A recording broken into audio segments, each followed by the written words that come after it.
पशु चेतना दूसरों को एक्सप्लॉइट करने की टेंडेंसी है, और मनुष्य चेतना है दूसरों को हेल्प करने की। और तो ऐसा ऐसा लगता है या नहीं लगता?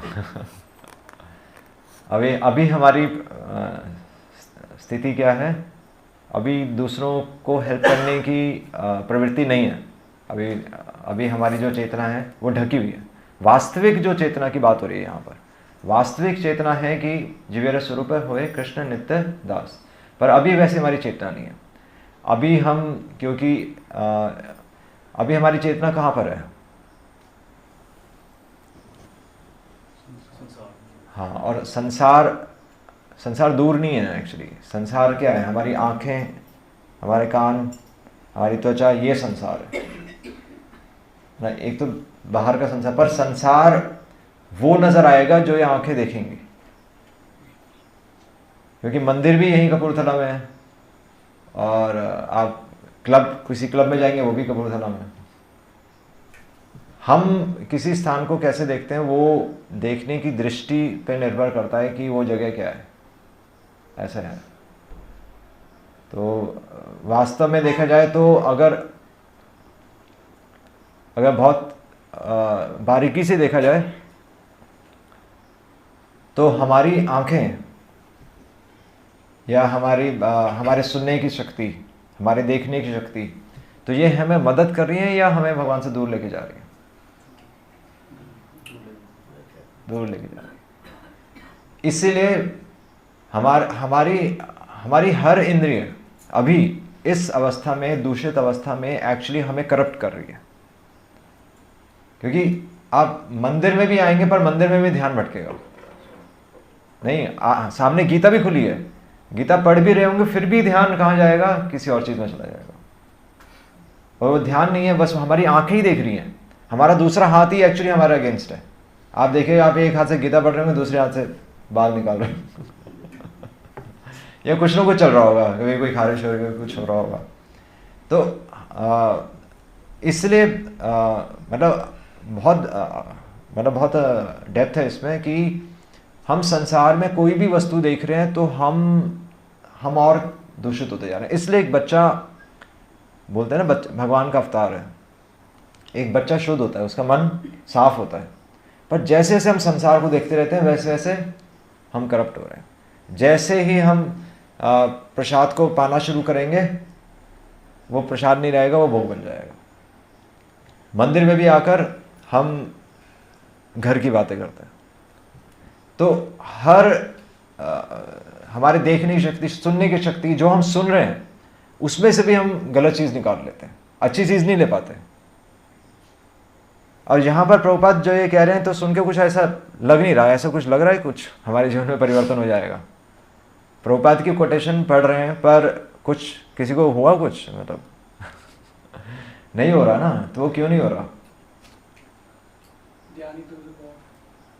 हाँ, मतलब अभी कुछ डिफेक्ट है, ना कहीं कुछ ना कुछ गड़बड़ है। वो गड़बड़ ढूंढनी है हमें, क्योंकि प्रभुपाद बुक्स तो सबके पास है, भगवत गीता भी सबके पास है, पर फिर भी हम घर जाते हैं, फिर वापस आ जाते हैं, घर जाते हैं, वापस आ जाते हैं। मतलब डेली वही रूटीन चल रहा है। तो कहीं ना कुछ ना कुछ गड़बड़ चल रही है, जो हम अपने जीवन में वो परिवर्तन नहीं लेकर आ पा रहे। क्योंकि प्रभुपाद तो ये साफ कह रहे हैं कि मनुष्य की वास्तविक प्रवृत्ति दूसरों की मदद करने की, वो हम नहीं कर पा रहे, और अपनी भी मदद नहीं कर पा रहे, और बल्कि धक्के से ही चले जा रहे हैं। इसीलिए शास्त्रों में बोला गया है। तो ऋषभदेव भागवतम में क्या कह रहे हैं? क्योंकि हमारी इंद्रियां अभी हमें करप्ट कर रही हैं। Power corrupts. पैसा आएगा तो हम करप्ट हो जाएंगे। हम संसार को देखना शुरू करेंगे तो हमें लगेगा हम ही कृष्ण हैं, ये सब वस्तु मेरे लिए बनी है। किम मन्यत काम है तुकम। संसार में एक ही चीज नजर आ रही है। संसार में हमारा समाज जो चल रहा है, भगवत गीता कह रही है कि ये पूरा का पूरा संसार सिर्फ एक चीज से चल रहा है, काम वासना से। हम सोसाइटी में जो भी कुछ बच्चों को कुछ बनाना चाहते हैं, माता पिता बच्चों को कुछ बनाना चाहते हैं, वो किस लिए बनाना चाहते हैं? वो भी काम वासना है। क्योंकि सोसाइटी में किसको दिखाना है? अगर अगर केवल केवल और केवल मान लीजिए जैसे हॉस्टल होते हैं, कॉलेज में हॉस्टल्स होते हैं, तो हॉस्टल्स में तो हमें बिल्कुल भी मतलब माइंड बिल्कुल रिलैक्स होता है। बॉयज़ हॉस्टल या गर्ल्स हॉस्टल, इंडिपेंडेंट हॉस्टल में रहे ना सब, तो आप इंडिपेंडेंटली अगर बॉयज़ हॉस्टल में रहेंगे या गर्ल्स हॉस्टल में रहेंगे तो सबका माइंड रिलैक्स होगा। जहाँ पर एक मतलब एक मिक्सिंग ऑफ वो हो जाएगा, जो क्या कहते हैं, जेंडर। अगर एक बॉयज़ हॉस्टल में अगर कोई स्त्री आ गई तो सब अलर्ट हो जाएंगे, अरे ये क्या हो गया। वैसे सब आराम से चलता रहेगा, ऐसी दूसरी तरफ भी है। तो किम मन्नत काम है, तो हम दूसरे को इम्प्रेस करने के लिए बस ये समाज चला रहे हैं। अदरवाइज हमें इतनी ज़रूरत नहीं है, हमें इतना कुछ चाहिए ही नहीं किसी को। बल्कि एक व्यक्ति, प्रभुपाद ने कहा है कि एक व्यक्ति एक कमरे में पूरी जीवन भक्ति कर सकता है, वो बिल्कुल सरल है, पर दूसरे को इम्प्रेस करने के लिए हम ऐसा कर रहे हैं। और इसलिए ऋषभदेव भागवतम में कह रहे हैं तपो दिव्यम पुत्र का, इसलिए कंसेप्ट आ रहा है तपस्या का, क्योंकि हमारी इंद्रियां हमें करप्ट कर रही हैं, हर सेकंड हमें करप्ट कर रही हैं। अगर मैं इधर कुर्सी पे बैठा हूं तब भी मैं करप्ट हो रहा हूं, है ही, क्योंकि बैक ऑफ द माइंड में चल रहा है कि मैं यहां बैठा हूं, फ्रंट में नहीं चलेगा, फ्रंट में तो कुछ और चलेगा। या हम भक्ति कर रहे हैं, तिलक लगा रहे हैं, तो बैक ऑफ माइंड में है कि मैं साधना कर रहा हूं, बैक ऑफ माइंड में है कि मैं भक्त हूं, और इसलिए कोई हमें वो कुछ बोल देता है, हम डिस्टर्ब हो जाते हैं, क्योंकि मैं तो भक्त था। पर हम ये नहीं देख पा रहे कि हम तो अशुद्ध थे। वास्तव में हमारी शुरुआत कहाँ से हुई है? हम पाप योनि से शुरू हुए, और हम अपने आप को इन चीज़ों से ढक लेते हैं, कपड़ों से ढक लेते हैं, उपाधियों से ढक लेते हैं, और मंदिर में आ गए तो हम भक्त बन गए। पर क्या वास्तव में भक्त अंदर क्या चल रहा है, वो इम्पोर्टेंट है। और इसीलिए है शास्त्रों में तपस्या का कंसेप्ट, तपो दिव्यम पुत्र का। अपने पुत्रों को ऋषभ देव बोल रहे हैं कि तपस्या करो, तपो दिव्यम पुत्र का येन सत्वम आत्मशुद्धेत, कि उससे तुम शुद्ध होगे। और इसलिए प्रहलाद महाराज क्या कह रहे हैं, कौमारम आचरित प्रज्ञ, बचपन से ही शुरू करो ये। अगर बचपन से शुरू नहीं करोगे तो जैसे जैसे बच्चा बड़ा होता रहेगा, जो जितना बड़ा हो गया उसके अंदर उतने गलत इंप्रेशंस बैठ रहे हैं, कुछ अच्छा इंप्रेशन नहीं बैठ रहा। तो इसलिए बचपन से शुरुआत करो। और जितने भी योगी होते हैं वो सब क्यों हिमालय पे चले जाते हैं? वो क्यों घर पे रह के भक्ति नहीं करते, या क्यों भगवान का नाम घर पे नहीं ले रहे? क्योंकि घर भी करप्ट करेगा। जहां पर आप आराम से रहेंगे, आप सोफे पर बैठेंगे, सोफा करप्ट कर रहा है। आप एसी में बैठेंगे, एसी करप्ट कर रहा है। क्योंकि वो सब क्या है, जो हम कंफर्टेबल लाइफ जी रहे हैं, वो कृष्ण बनने की इच्छा है। मतलब ऐसा नहीं कि हम अपने आप को शरीर को कष्ट दें, वो भी ठीक नहीं है। पर पॉइंट ये है कि जैसे ही कंफर्ट आता है तो हम एंजॉय करने लग जाते हैं। जैसे ही कोई हमारी तारीफ करेगा हम हंसने लगेंगे, है ना? तो हम एंजॉय कर रहे हैं। जैसे ही कोई हमसे प्रश्न पूछेगा तो हमें अहंकार आ जाता है, मतलब कोई हमसे अगर कोई डाउट पूछेगा तो हमें अहंकार आएगा, हाँ मेरे से पूछ रहे हैं। तो ये सब चीज़ें करप्ट कर रही हैं। इसलिए बोल रहे हैं कि तपस्या करो, नहीं तो फंस जाओगे। तपस्या का कंसेप्ट इसलिए आ रहा है। और हमारे लिए तपस्या क्या है? क्या तपस्या है हमारे लिए? हाँ हाँ, तो वो भी क्यों कर रहे हैं? मंगल आरती भी क्यों कर रहे हैं? उसके बीच में एक और है, एक बीच में लिंक छूट रहा है। भगवान और हमारे बीच में एक लिंक छूट रहा है।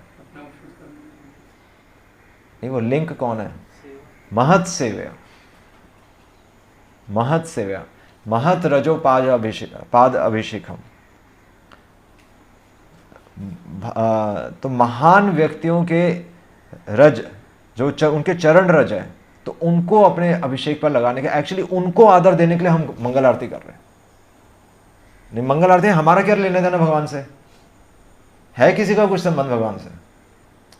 भगवान से कोई संबंध नहीं। अभी हम चले जाएंगे छोड़कर अभी भगवान को, सब चले जाते हैं। जिसकी मंगल आरती ने कोई नहीं आएगा, जिसकी मंगल आरती वो पहले आ जाएगा। मतलब तो स्कूल में अटेंडेंस लगाने वाली बात हो रही है। अभी वो कहाँ है? आकर्षण वो स्वाभाविक नहीं आ रहा ना। तो कनेक्ट कौन कर रहा है हमें?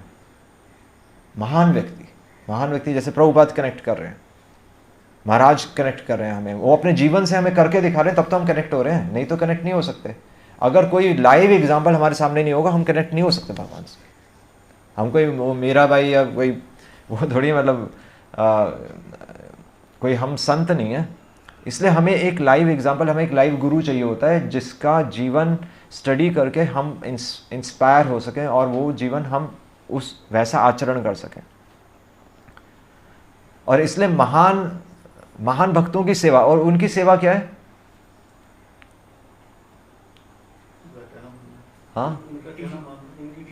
हाँ, तो उनकी सेवा ये नहीं कि हम मतलब उनके दो तरह की सेवाएं, वपु सेवा और वाणी सेवा। पर वपु सेवा से बड़ी है वाणी सेवा। वपु मतलब शरीर की सेवा, शरीर की सेवा से बड़ी है वाणी की सेवा। और इसलिए प्रभुपाद जब कह रहे हैं कि मंगल आरती करो, हम मंगल आरती करो, क्योंकि प्रभुपाद को पता है कि हमें, एक्चुअली प्रभुपाद यहाँ पर लिख रहे हैं कि महान व्यक्ति कौन है। तो महान की क्या डेफिनेशन है, क्या बताएं? महान व्यक्ति कौन है या महान भक्त कौन है? हाँ ठीक है, कैसे जोड़ेगा? वह ठीक है, जो भगवान से हमें जोड़ रहा है वो कैसे जोड़ेगा? हम सुबह गा रहे हैं रोज, आचरण से क्या बोलेगा वो? अनुभव बताने से भी ज़्यादा उसको एंगेज करेगा। अनुभव तो ठीक है, बता दिया। युक्तस्य भक्तंश्च नियुञ्जतोऽपि, क्या मतलब है इसका? क्या मतलब है? हाँ, युक्तस्य भक्तंस, जो युक्त कर रहा है किसको? युक्तस्य भक्तंश्च नियुञ्जतोऽपि, आगे क्या है? नहीं, अच्छा नहीं, उससे पहले क्या है? श्री विग्रहार धन नित्य नाना श्रृंगार तन मंदिर मार्जनादो। वो डिवोटीज को एक्चुअली प्रभुपाद यहाँ पर लिख रहे हैं कि सबसे पहले तो वो डिवोटी को कोई कान में वो नहीं देगा, कोई कान में मंत्र नहीं बताएगा। वो एक डिसाइपल को या फिर जो उसके आश्रित है उसको पब्लिकली उसको इंस्ट्रक्ट करेगा कि तुम्हारी ये सेवा है। और वो कैसे इंस्ट्रक्ट करेगा?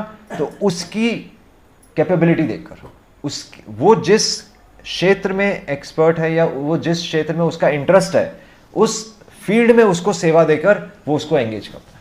ये महान व्यक्ति है। महान व्यक्ति ऐसे उठाता है। प्रभुपाद यही डेफिनेशन लिख रहे हैं महान व्यक्ति की। और इसलिए प्रभुपाद कह रहे हैं कि कर्ण रंध्रई, कि अगर वास्तव में अगर हमें एलिवेट करना है आध्यात्मिक, तो हम ये कह रहे थे ना कि पढ़ने से अभी कुछ नहीं हो रहा, ये कोटेशन पढ़ने से कुछ नहीं हो रहा, हमें फीलिंग नहीं आ रही। तो क्योंकि प्रोसेस क्या है, हमारे जो हमारी वैदिक सभ्यता का प्रोसेस क्या है? कर्ण रंध्रई, जो नॉलेज है या जो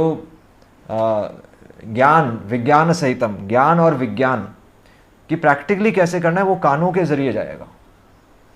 इसलिए सिर्फ किताबें पढ़कर हम चेंज नहीं हो सकते।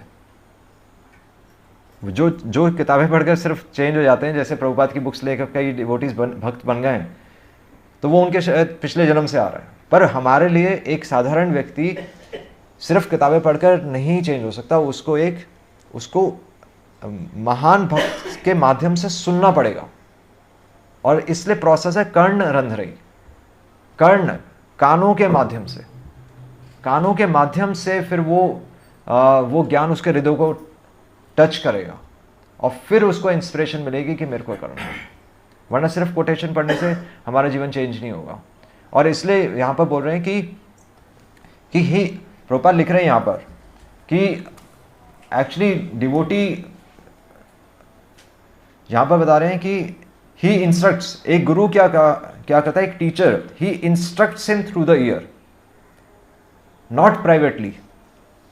अकेले में ऐसे कोई बीज मंत्र ऐसे कान में नहीं फूंक देता, वो उसको पब्लिकली बताता है कि उसको क्या करना है, उसको सेवा में एंगेज करता है। और बल्कि उसकी सक्षमता के अनुसार फिर उसको ट्रेनिंग देता है। वही हम बात करते हैं दीक्षा और फिर शिक्षा। तो जब एक व्यक्ति आश्रय लेता है गुरु का, तब उसकी फिर शिक्षा शुरू होती है। और वो वही चीज़ है कि वो ट्रेनिंग उसकी तब आरंभ होती है। और इसीलिए भगवान कृष्ण ने तो अर्जुन को क्या बोला, भगवान कृष्ण ने अर्जुन को कोई डीटी वर्शिप करने के लिए नहीं बोला। भगवान कृष्ण ने अर्जुन को क्या बोला, क्योंकि वो क्षत्रिय था तो उसको फाइटिंग स्पिरिट में लगाया। इसलिए प्रभुपाद करें किसी को डीटी वर्शिप में इंटरेस्ट है, किसी को कुकिंग में इंटरेस्ट है, किसी को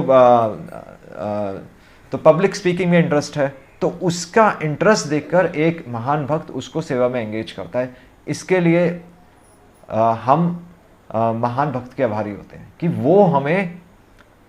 वो हमें अवसर देता है भगवान की सेवा में लगने का। और इसलिए भागवतम में आ रहा है, भागवतम में यहाँ पर जो 3rd कैंटो में तो कर्दम मुनि एक्चुअली तो मनु कर्दम मुनि को थैंक्स कर रहे हैं। मनु कर्दम मुनि को थैंक्स कर रहे हैं कि उन्होंने जब मनु को तो ज्ञान दिया तो मनु थैंक्स कर रहे हैं। क्या थैंक्स कर रहे हैं, तो वहां कह रहे हैं दिष्टया में भगवान दृष्टो। दिष्टया मतलब दृष्टि से दिष्टया आ रहा है। दृष्टि क्या है, देखना। दिष्टया क्या है, हाँ प्रभुपाद इसका बहुत अच्छा वो मीनिंग लिख रहे हैं। दिष्टया मतलब कि बाय गुड फॉर्च्यून। ये कैसे, देखने से फॉर्च्यून कैसे आ गया, प्रभुपाद लिख रहे हैं मतलब बाय गुड फॉर्च्यून। दिष्टया मतलब बाय गुड फॉर्च्यून, ये कैसे हो गया, ये प्रभुपाद रियलाइजेशन दे रहे हैं।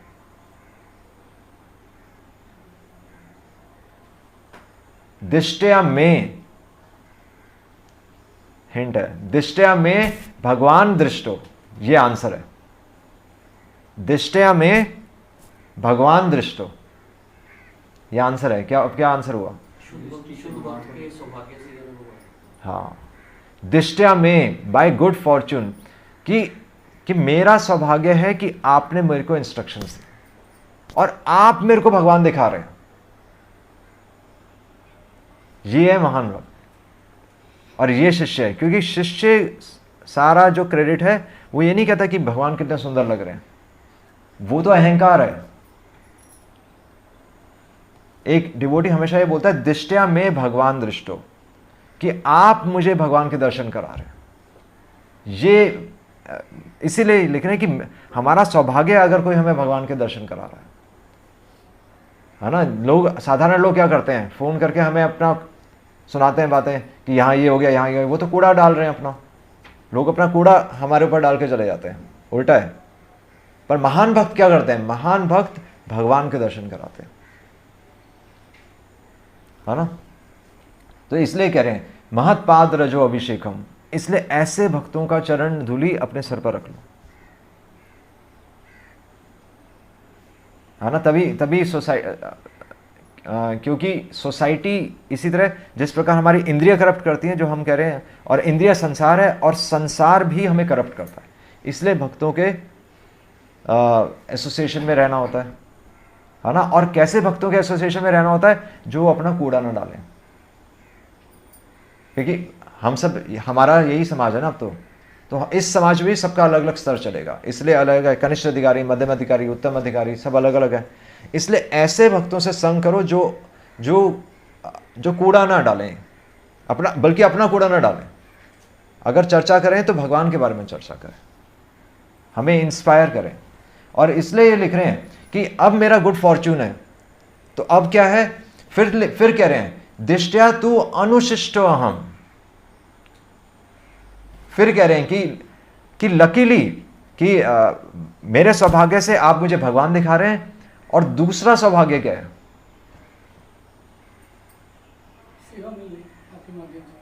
हाँ ठीक है, आपके माध्यम से। हाँ, एक तो भगवान आपने दिखा दिया, और उससे भी एक आपके माध्यम से हमें सेवा मिल रही है, ये भी ठीक है। और उससे भी बारीक लिख रहे हैं यहाँ पर। तो मनु कह रहे हैं कि कर्दम मुनि को दिष्टया तु अनुशिष्टो अहम, कि मेरा सौभाग्य है कि मैं आपकी शिक्षाओं को ग्रहण कर पाऊं, वरना हर कोई शिक्षाओं को ग्रहण भी नहीं कर सकता। अनुशिष्टो अहम, अनु मतलब शिष्ट, कि मैं आपके इंस्ट्रक्शंस को फॉलो कर पा रहा हूं, हर कोई फॉलो नहीं कर सकता।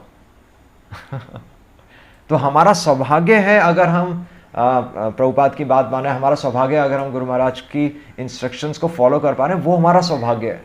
बाकी गाड़ी बंगला ये कोई सौभाग्य नहीं है ना, डिग्री विग्री ये कोई सौभाग्य नहीं। सौभाग्य है कि हम उनकी शिक्षाओं को अपने जीवन में अप्लाई कर पा रहे हैं कि नहीं। और ये बहुत अच्छा, मेरे को मतलब बहुत ही अच्छा, ये प्रभुपाद की रियलाइजेशन है। वरना दिष्टया तो कोई मतलब ट्रांसलेट कर ही नहीं सकता बाय गुड फॉर्च्यून। ये रियलाइजेशन है, ये छुपी हुई रियलाइजेशन है जो प्रभुपाद यहाँ पर दे रहे हैं। बहुत अच्छा। और I have fortunately been instructed by you and this great favour has been bestowed upon you, और इसलिए मेरे ऊपर मेरा सौभाग्य है। I thank God that I have listened with open ears to your pure words. ये चीज़ है कि मेरा सौभाग्य है कि मैंने अपने कानों के माध्यम से, बल्कि अपने कान खोलकर आपसे शिक्षा ली। तो ये हमारा सौभाग्य है। और इसीलिए ये समझ के जब हम प्रभुपाद के कोटेशन पढ़ें तो अब हमें समझ में आएगा क्या चल रहा है। अब प्रभुपाद कह रहे हैं कि I want to see the youngsters. ये एक्चुअली ये कन्वर्सेशन है जो प्रभुपाद ये कोटेशन बता रहे हैं। प्रभुपाद कह रहे हैं कि मैं तुम्हारे देश में जो युवा लोग हैं स्पेशली, मैं उन्हें खुश देखना चाहता हूँ। मैं उन्हें खुश देखना चाहता हूँ। और क्योंकि एवरीवन वांट्स दैट, हर किसी को प्रेम चाहिए, पर सब उसको गलत जगह ढूंढ रहे हैं। और प्रभुपाद कह रहे हैं कि क्योंकि एक सभ्य व्यक्ति, एक मनुष्य का कर्तव्य है कि वह दूसरों को खुशी दे। और हम सोसाइटी में हाईएस्ट प्लेटफॉर्म पे वो खुशी दे रहे हैं। श्रील प्रभुपाद ने कहा ना, it is the highest welfare activity. Krishna consciousness is the highest welfare activity. ये हम बेस्ट जो हम सोसाइटी का कर सकते हैं वो हम कर रहे हैं। ये श्रील प्रभुपाद कह रहे हैं, this is the duty of every human being.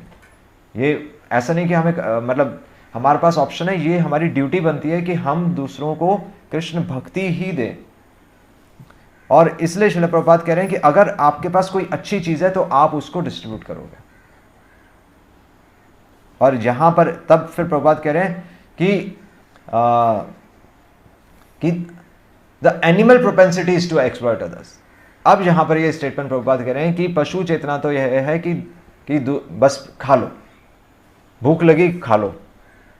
Prabhupada example भी दे रहे हैं कि पशु, आप देखें पशु सड़क पे क्या होता है, तो आपने देखा तो एक पशु सड़क पे क्या करता है, बस वो या तो खाने पीने के लिए ढूंढता रहता है या सेक्स कर रहा होता है। तो वो क्या पशु चेतना, बस इच्छा ही खत्म, बस करना है मैंने, ये नहीं देखना आसपास कुछ है, सब सड़क पे ही होता है। पर मनुष्य सभ्य है, मनुष्य सोचता है नहीं ये मेरा विचार सही है, ये मेरा विचार गलत है। मनुष्य चेतना है कि ऐसा जीवन हम जिए ताकि दूसरे इंस्पायर हो। ये प्रभुपाद कह रहे हैं। और स्पेशली प्रभुपाद कह रहे हैं, और बल्कि मतलब आजकल की जो परिस्थिति है, आजकल की परिस्थिति में कोई भी संतुष्ट नहीं है, कोई भी खुश नहीं है। इस समय इस चीज की सबसे ज्यादा डिमांड है, there is a great need.